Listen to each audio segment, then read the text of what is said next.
What's up guys, welcome to Daily Dose of Reddit. This is your host, Zach, and today's subreddit is r/TalesofNeckbeard. This story's called Nasty Neckbeard at DragonCon apparently thinks cosplay equals consent. After watching YouTube videos and reading stories, not gonna lie, I was kinda hoping that I'd be able to spot a neckbeard in public. And holy crap did I get my wish and more. Actual story. DragonCon 2019 was my first ever convention, and I went with 3 friends. For a while, I've been building up a cool cosplay since cosplayers are amazing and I've always wanted to cosplay. This year, I decided to go as Nessa from Pokemon Sword and Shield. I chose her since I'm a black girl and could pull it off pretty well. I had just gotten my ticket to take a picture with the nicest, most handsome man on Earth, David Tennant, and went to this room where a bunch of other stars were taking pictures and signing autographs. A friend and I were walking up to the line where you could meet Kimberly Brooks, voice of Allura from Voltron, when this obese, pale guy who looked like he was in his late 30s, who I'll call Dragonbeard, saw me from another line.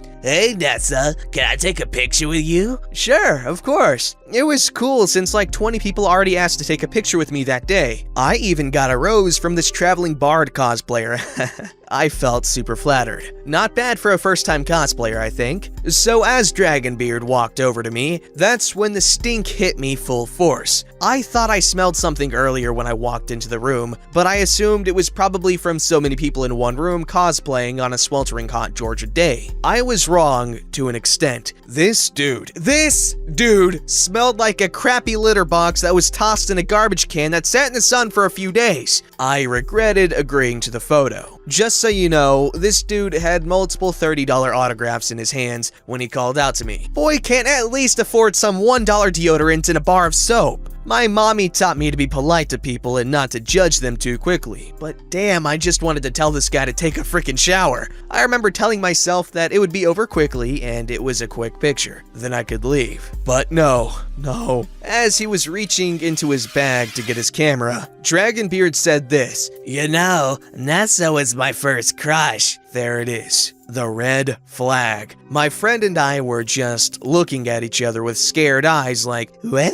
Did he just say that? At this point, Dragonbeard had his camera and held out his right arm to take a picture. But then he reached around and pulls me into his stank-ass self. His sweaty hand was on my exposed midriff and was closer to my ass than I was comfortable with. Since I'm a germaphobe and absolutely hate any nasty things touching me, I wanted to jump into a tub of disinfectant and die. He could have at least asked me before using his sweaty hands to press me against his sweaty, disgusting, horrid-smelling folds. Dude's sweaty armpit was right on my exposed right shoulder, probably leaving revolting sweat prints on me. Sorry, I'm getting descriptive. It's just that it was hell. Absolute hell for me. As I forced a smile and tried not to throw up a little in my mouth or have an episode, the guy leans in until his face is like an inch away from mine. And me, please. I washed my face 6 times that night since I felt so dirty afterwards. And then the point where I start getting really scared is when Dragonbeard asked, "Can I give you a little peck on the cheek, Nessie?" as he squeezed my midriff and pulled me a tiny bit closer. Yuck. What the heck? Let me just say that I'm 16 at that point, and I told him this. Dragonbeard raised his eyebrows, shrugs, and said, "So? Just a little kiss from a cutie?" Oh man, what the heck? Red flags everywhere! My friend just stood there, terrified, looking like she was about to cry or scream. My first thought, other than, oh my god, he's a kid diddler, was to get the hell away from him and scream for some kind of security. I couldn't though, because this guy is bigger than me. Who knows what he could do to me before someone could stop him?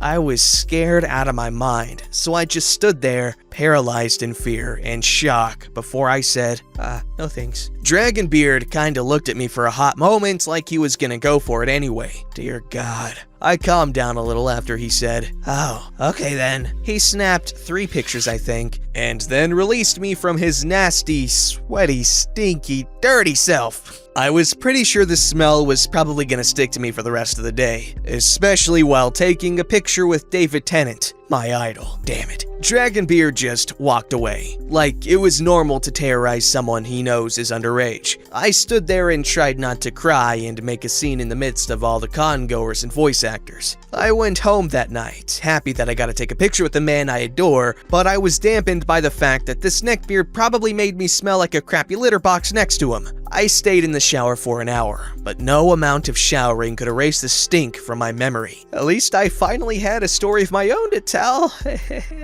This story is called My Husband's Neckbeard Coworker. This is my first Reddit post ever, so bear with me if I don't have the finer points of this site down. My husband and I are young newlyweds, and as many newlyweds are, we can't spend enough time with each other. Because of this, nearly every day after work, I go and say hi to my husband at his job at our local Domino's before heading home, sometimes snagging those amazing parm bites they clearly lace with crack. Sometimes when I get there and Mitch, my husband, is out on delivery, I'll sit in the lobby and chat with his coworkers if they're not busy. Most of them are pretty cool, but there's one that just makes me cringe. 5'10", somewhere between 250 and 300 pounds, with the traditional scrappy facial hair beginning exclusively at the neck, My Little Pony decal on his car, the whole 9 yards. I'm sure if he could get away with wearing a fedora rather than the Domino's logo on his hat, he would in a heartbeat. And naturally, the first time he approached me waiting for my husband in the lobby, the greeting included a tip of the hat and a How art thou this fine day, my lady? I was raised to be polite, and I didn't feel that I had much to worry about. In the 6 months of my marriage so far, every man that has hit on me has stopped in their tracks when I flash my rooster-blocking wedding ring and say, "Thank you, but I'm happily married." This guy should have been no problem. Oh, how I was wrong! I responded with, "I'm fine, thanks. You?" Neckbeard continued, I couldn't help but notice that you endow us with your presence frequently. Is there someone here who maybe catches your fancy? Catches my fancy. This guy is a real cartoon character. I bit back a sarcastic remark and replied, "You could say that. I'm waiting for my husband Mitch. I think he's out for delivery right now." The guy visibly deflates for a second, and then seems to recover and plops his mask down next to me. As seems to be common with the traditional neckbeard, he smelled like he hadn't had a shower for weeks. He then proceeds to talk about how he was engaged briefly, and then the girl cheated on him, and she was a major bench, and didn't know a nice guy when she saw one, and on, until my husband finally just got back and reminded him to get back to work. Less than 2 hours after that, Neckbeard sent me a friend request on Facebook, along with a nice little message. Howdy, Bria. Remember me? I rolled my eyes and ignored the request immediately. From there, it got weird. My husband would tell me Neckbeard would ask questions about me incessantly. Where I worked, where I went to school, what I liked to watch or read, and then progressively my husband said he started to slip in questions about our sex life, starting with offhand casual comments like, Bet she's good. and then progressing to trying to ask my husband about my kinks. On my ends, I couldn't visit my husband at work anymore without Neckbeard approaching me trying to chat, or trying to make me give him a hug, or trying to make me listen to his stories of his apparent sexual prowess. He'd joke with my husband in front of me by trying to wrap his arm around me and saying, Mitch, meet my new wife. My husband, bless his heart, is a conservative, quiet guy who was struggling to comprehend what was going on. All he knew was that I was uncomfortable, so he'd pull me toward him and say awkwardly, "Haha, locked her down already." Oh, and don't get me started on the constant barrage of messages on Facebook, Instagram, my phone number he somehow got a hold of. Mitch thinks Neckbeard may have stolen his phone at one point. He would tell me how he's pretty sure Mitch was cheating on me, and how Mitch tells him all about our sex life. Definitely not true. My husband seriously is a prude publicly, and is one of the few honest men out there. He would tell me how well he treats women and how he wishes I wasn't married. Then that he had a fantasy about hooking up with a married woman, and then how he likes emotionally mature women, which I'm pretty sure he means he likes our age gap. I recently turned 20. He's definitely in his late 30s, early 40s. I literally never responded to any of them. Probably 60 messages that were left on read or blocked. This all climaxed to our 4th or 5th time at Mitch's job of me telling him to please leave me alone, that I wasn't interested whatsoever. Then I got mean the sixth or so time and told him I thought he was disgusting for not letting the matter drop the first time I told him no. At that point, when I visited my husband, I would wait in my car for him to come out to me. Neckbeard started coming out to see me and would point in my car window asking, "Why do you hate me? Did I offend you?" I got so sick of this bullcrap, I got out of my car and told him in his face I would file for a restraining order if he so much as talked to my husband or me again. He thought I was kidding and tried to kiss me, which earned him a slap to the face. Unfortunately for him, my husband saw this. As you may have gathered, my husband is a peaceful guy. He's big, but a teddy bear, you know? Out of the two of us, I'm the one people generally are too nervous to mess with because of my perpetual resting bench face, as well as a pretty prominent attitude when I'm irritated. Mitch's gentleness and easygoing demeanor is one of the things I absolutely love about him because those traits are strengths in men who have them. But in that moment, the quiet demeanor was gone, and a split second later, Neckbeard was booking it back into Domino's with my husband hot on his tail, yelling every word in the book at him. It was a bit sexy if I'm being honest. Neckbeard was fired and I haven't heard from him since. Hopefully, this streak continues. I couldn't believe this guy. You hear about these horror stories online, but it's not something you think you'll experience until it happens. I mean, every woman deals with something like this here and there, but this is insane. I hope Neckbeard doesn't just move on to another victim. Guys, when women say they love confidence in a man, that is not what they're talking about. This story is called McNeckbeard. A day may come where I will not write these stories, when the decency of the common folk prevail, and those beardy necks think before they speak. But it is not this day. Yes, dear readers, I have returned with yet another story about a neckbeard. After my lady fair, who doesn't seem to realize that my lady fair could probably immobilize a Kodiak bear with a stern look. This particular story has been building up for a year and a half now at Spooky's workplace. While she's been trying to find a career in graphic design, Spooky has been working at our local McDonald's and recently got promoted to morning shift manager. This works wonderfully for us both, as our schedules are practically the same, so our evenings are spent complaining about our days. Most of Spooky's stories centered on a fellow coworker, whom I shall call McBeard, that seemed to irk Spooky more than any other person there. Flash forward to recently, Spooky and I are cuddled on the couch watching Markiplier's playthrough of Red Dead Redemption 2, talking about our days. Seriously, the people on my shift have the collective IQ of a Goomba. You want to hear what McBeard did?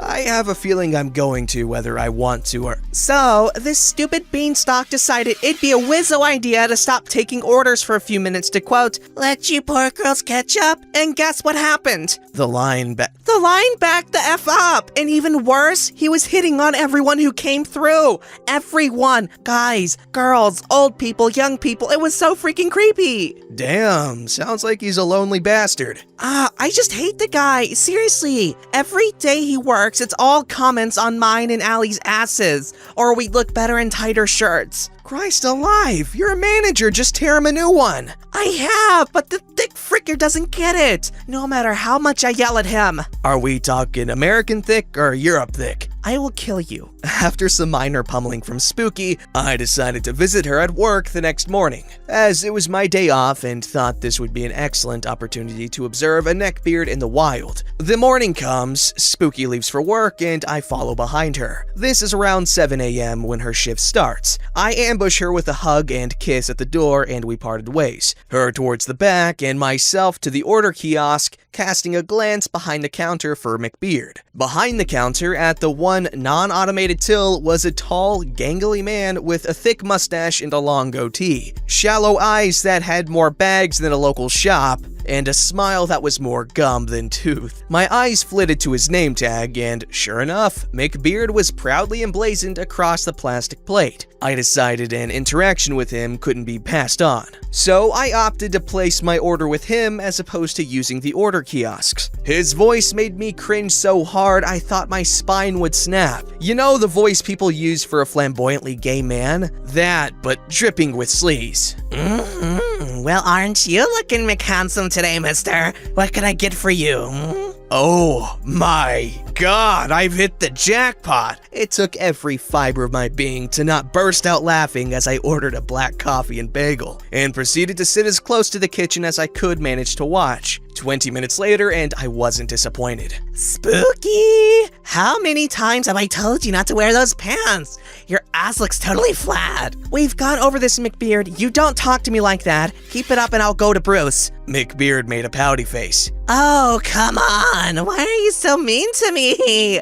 I'm just being friendly. No, friendly is saying hi or asking how my day is. What you're doing is freaking harassment, you twat waffle. Another pouty face. Fine. How's your potato frickin' boyfriend? He's actually my potato freaking fiance, and if you call him that again, I'll make you swallow what little teeth you have left. Oh, you're marrying him? Sad face. Yes, he actually said sad face. Yes, I'm marrying him. Wedding still for next October, right, babe? Spooky called over to me from the drive-thru, me sipping my coffee, glaring at McBeard. Sure is, love. Shall we invite your lovely coworker here? No, I'd rather not have my wedding be weasel infested. McBeard was glaring at me and I raised my cup to him. And that's Mr. Potato Fricker to you, sir. Okay, that was a really cute story. That was a joy to read, okay? I'm just saying. Don't forget to like, subscribe, and hit that bell to never miss an episode.